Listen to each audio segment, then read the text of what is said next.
what happened to Roy Unit? After 5 months, has he abandoned us completely? Will we ever get another Roy Unit Experience episode? These questions, and many others, have been asked by no one since the winter. Or at least I assume they weren't, since everyone has better things to do with their lives than worry about some guy whining about crap on YouTube. Right? So yes, I am back again for more experiences. I do apologize for the unexpected delay, but it seems the real world has gotten in the way of my plans yet again. Between looking for work, several side projects, and fighting the giant evil squid that lives in my water heater, I've been pretty busy. But now that things are starting to settle down again, I'm hoping to get back to a more or less regular schedule of videos again. So back to business then. It's May, and after a brutally long winter that froze over most of North America, warmer weather is here and things seem like they've finally come back to life. And with a whole new season comes a great time to discover some new entertainment. Maybe you're looking for some music to try, but unfortunately all the pop charts and radio stations are just a wasteland of One Direction, One Republic, and other one-hit wonders. Well, whenever I'm sick of the mass-produced, auto-tune fare being offered up on the airwaves, I like to turn to the music that has inspired me through most of my life. I'm talking about the artists and albums that have shown me more of what music can be. A lot of these artists fall under what people like to call classic rock.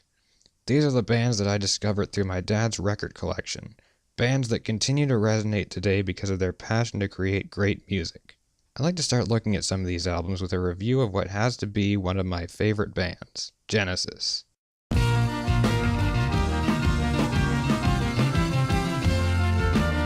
Few bands have as varied a history as Genesis. Formed in 1967 by English school friends Peter Gabriel, Tony Banks, Mike Rutherford, and Anthony Phillips, the band began its life by experimenting with progressive rock, creating more and more varied and elaborate sounds until they developed a style unique to themselves. The band's lineup saw a lot of changes early on, with original drummer Anthony Phillips leaving in 1970 due to stage fright and being replaced by drummer Phil Collins, and guitarist Steve Hackett joining the band in 1971. This is the group of musicians who combine their great talents to produce a set of albums that gain them worldwide fame. Their work explored fantastic worlds of fantasy, existential puzzles, even tongue-in-cheek social satire, and more.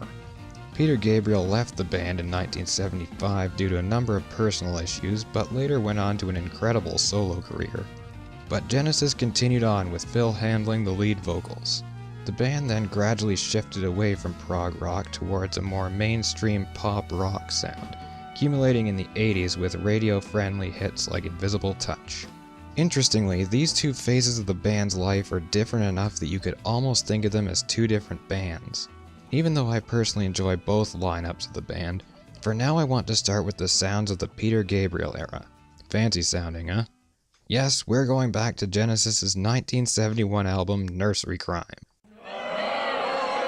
Now wait, before all the true believers start screaming at their screens, I know this is not the first Genesis album.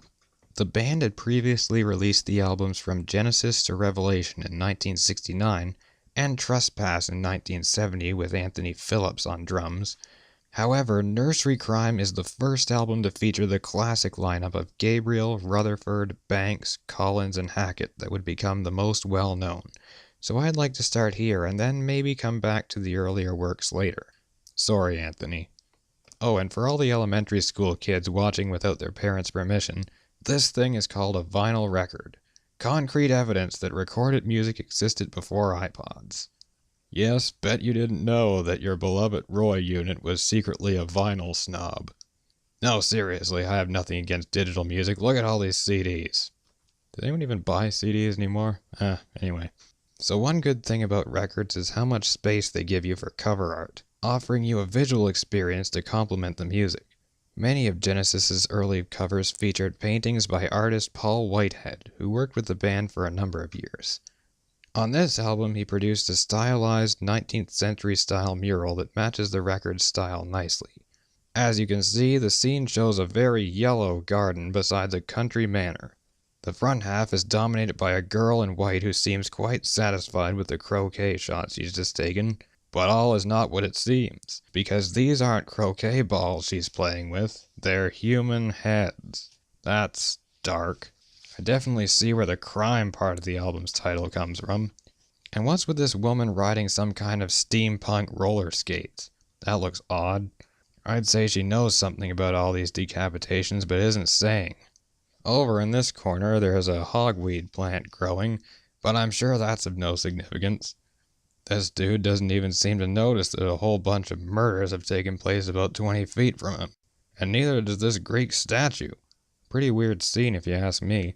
Wonder if any of this will be explained on the record.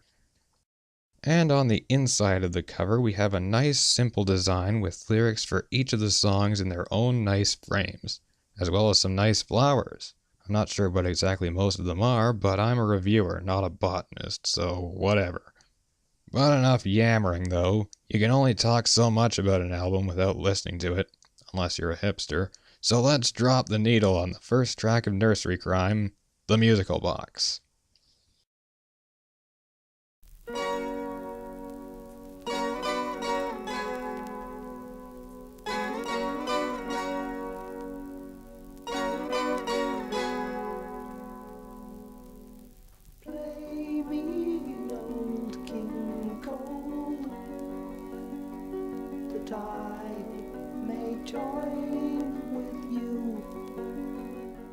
With this simple, quiet, and haunting intro based on a musical box cylinder, the album begins with one of the band's signature songs.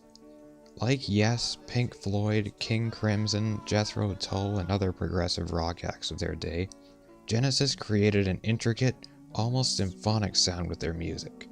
While the band's style is similar to these other acts, what sets Genesis apart from its contemporaries is the band's neo-gothic and Victorian style that helps to create a timeless, almost otherworldly feeling to the music. This style is at its best on the musical box, where the band uses complicated arrangements and long instrumental passages to tell a strange, surreal story to the listener. But of course, what this strange, surreal story actually means is another question altogether. The story told in the lyrics seems to begin somewhere in mid-action with little or no context given. Fortunately, the always eccentric frontman Peter Gabriel, whose stage presence seems to lie somewhere between early glam rock and performance art, usually introduced this song to live audiences with a short story while the rest of the band was getting ready. He can probably shed some light on what's going on here. Now, let me take you to a peaceful English game of croquet, where at this precise point in time, little Henry is approaching his first shot, but little Cynthia is behind little Henry.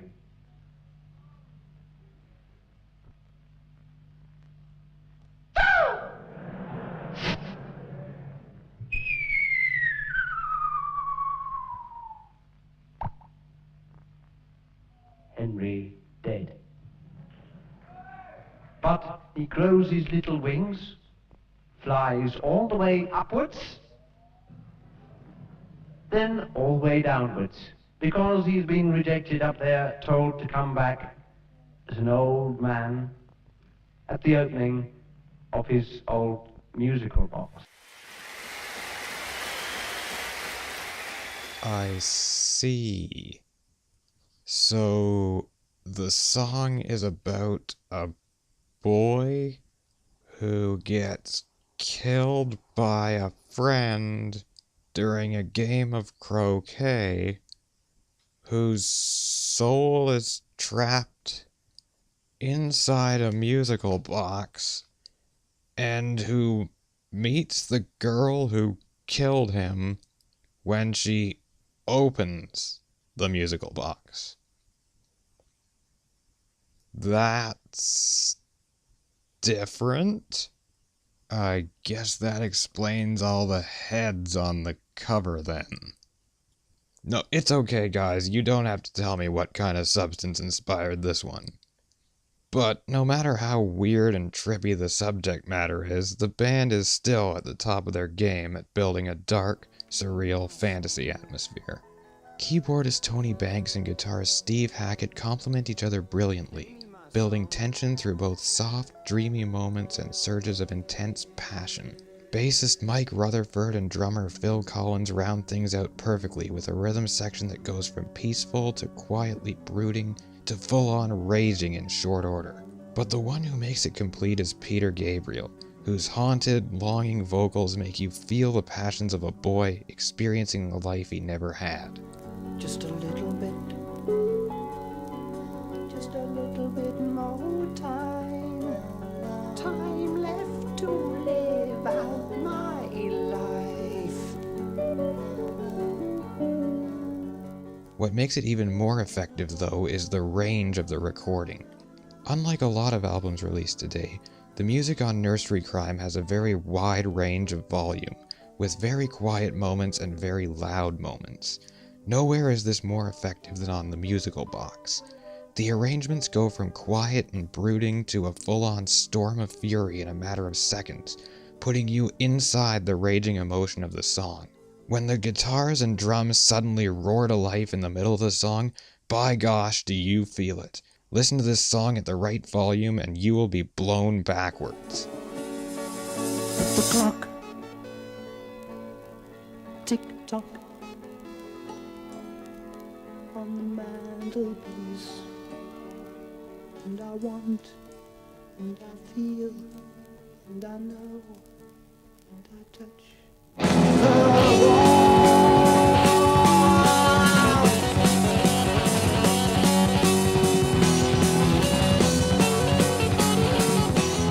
But the most powerful moment comes at the end of the song, when the main character is suddenly filled with the urge to fulfill the romantic desires he didn't have the chance to feel before.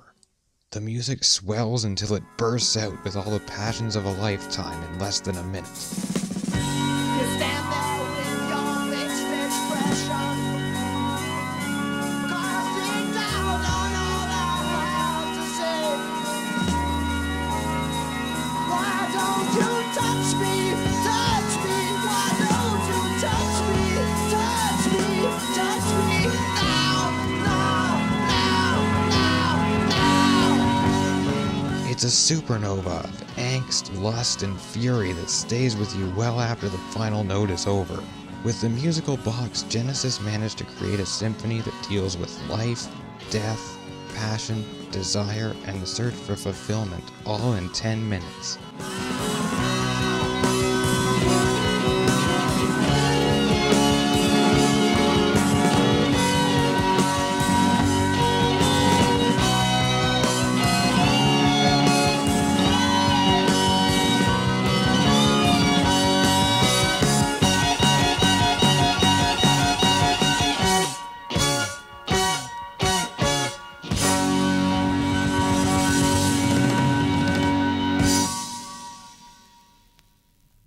An epic song this grand could easily be the finale to an album, but here it's the opening track. So what could follow this magnum opus of existential angst? Will it be another sprawling track that's just as epic? Well, not exactly. Sunday at 6 when they closed both the gates, a widow pair still sitting there. This short, folk-sounding ditty is called For Absent Friends. It's a short, quiet track that takes a snapshot of two older widows on their way to church and reflecting on their lives together. Now, while it's not their best work, there's nothing particularly wrong with it in itself. Actually, it sounds a bit like some of Simon and Garfunkel's work. But its placement on the album makes it seem odd. We've just heard the grand, towering climax of the musical box, and suddenly we're back to a quiet, slice-of-life scene that can't possibly measure up in scale. It's a case of emotional whiplash. What makes it even more awkward is the fact that the song immediately after it is the return of the giant Hogweed, another long, grand fantasy song about an apocalyptic plague of giant hogweed plants that threatens to destroy the human race. Sandwiched between the two, this 1 minute 49-second folk ballad just seems ridiculously out of place. It's kind of like putting an episode of Bob Ross's Joy of Painting in between a double feature of Lord of the Rings and Alien. So anyway, let's move on to the return of the giant hogweed. Now here's the epic prog rock song that really can follow the musical box.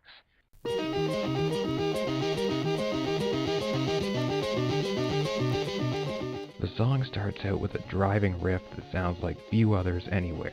There's a good reason too why this chord progression sounds unique, and that's because it isn't being played by a guitar.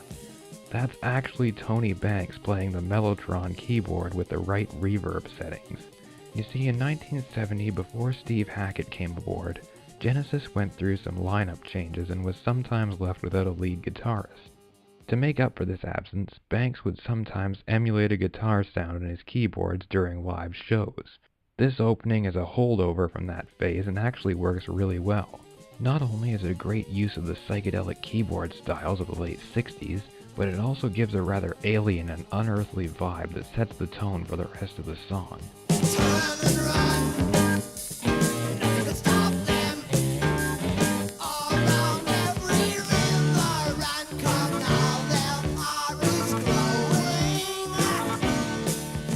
Once again, Gabriel's vocal work combines excellently with the rest of the band's sound to create an urgent, menacing tone that drives the song forward. As I mentioned, the song is about an infestation of hogweeds that threatens humanity. Now, when I first heard this song, I had never heard of giant hogweeds and figured that they were a fantasy plant created by the band.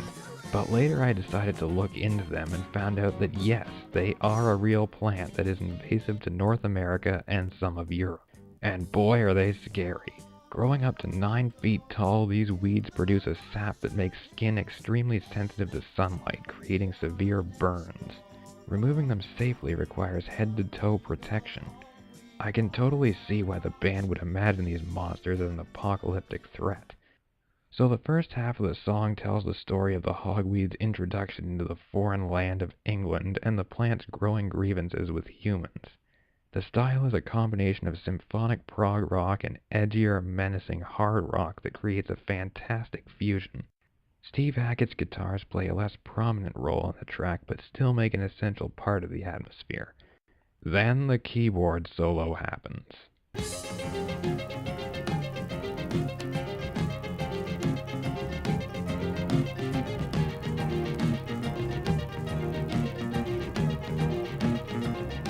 Did I mention that Tony Banks is a phenomenal keyboardist? In this section labeled Dance of the Giant Hogweed, the piano, synths, guitars, bass, and drums all slowly build in a menacing, intense crescendo that is truly something to behold for any fan of progressive rock or album rock in general. Then Peter Gabriel channels the voice of the Hogweeds and comes in with a battle cry. Mighty Hogweed is our mage, human bodies so will know.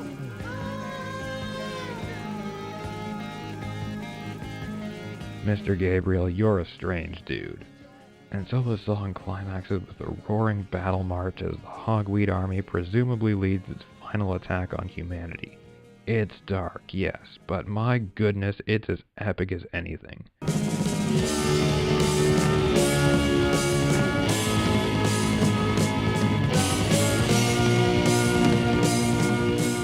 So side 1 ends after 2 grand-scale pieces that take on major existential and philosophical problems.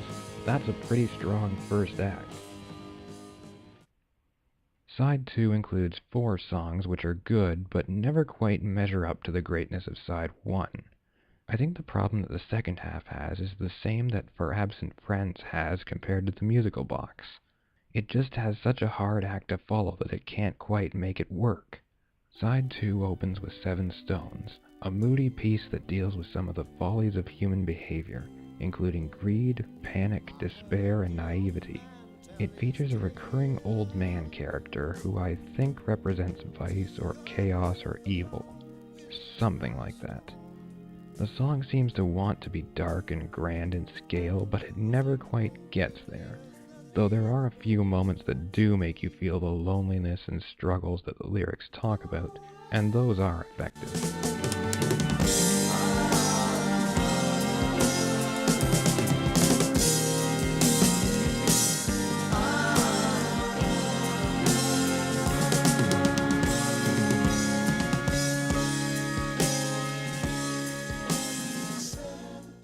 After this short, dark night of the soul, the band shifts to a higher gear with the urgent, energetic Harold the Barrel, a short story of a disenfranchised restaurant owner who's driven to run away, causing much confusion in his hometown. The tempo and drum patterns here make me think that the song owes its style to the Beatles, particularly their songs like Good Morning, Good Morning. Just listen. Nothing to do to save his life, call his wife in. Nothing to say, but what a day, how's your boy been?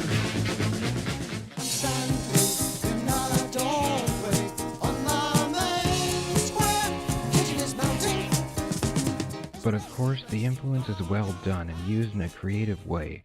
The band takes this bouncy Brit rock beat and brings it to a darker place than usual, making it their own. The song may be rather unknown, but it's still definitely worth hearing.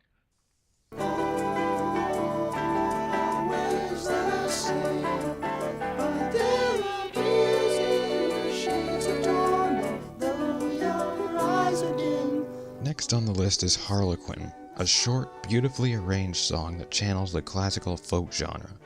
There are some great harmonies and instrumentation here, but in the end it doesn't leave too strong an impression, so I don't really have too much to say about it. The final song on Nursery Cryme is The Fountain of Salmachus, a retelling of the Greek myth of Hermaphroditus and the nymph Salmachus, found in Ovid's classical poem Metamorphosis.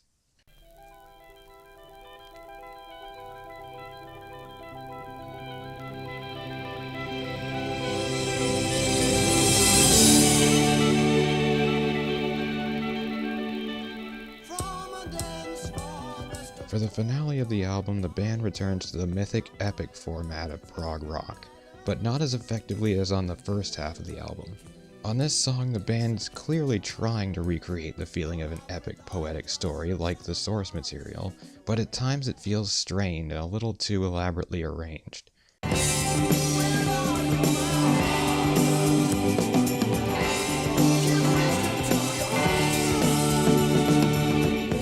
Gabriel overdubbing himself as both the narrator and Hermaphroditus, for instance, comes off as kind of silly, while the string-like keyboard flourishes feel a bit pretentious. But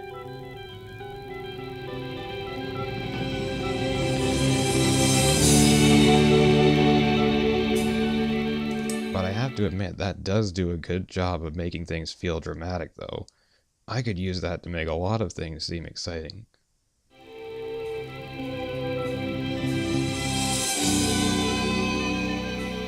But just when the song is starting to feel too artsy and melodramatic, Steve Hackett comes in to bring things back to life with a pretty wicked solo.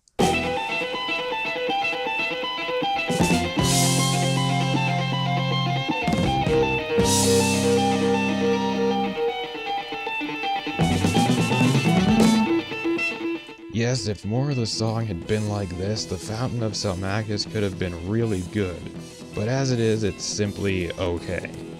The rest of the song concludes in its elaborate neoclassical style, and while the arrangements are beautiful and pretty haunting, the feeling they create seems kind of forced, as I said before, making this not one of Genesis's best. Both had given everything they had.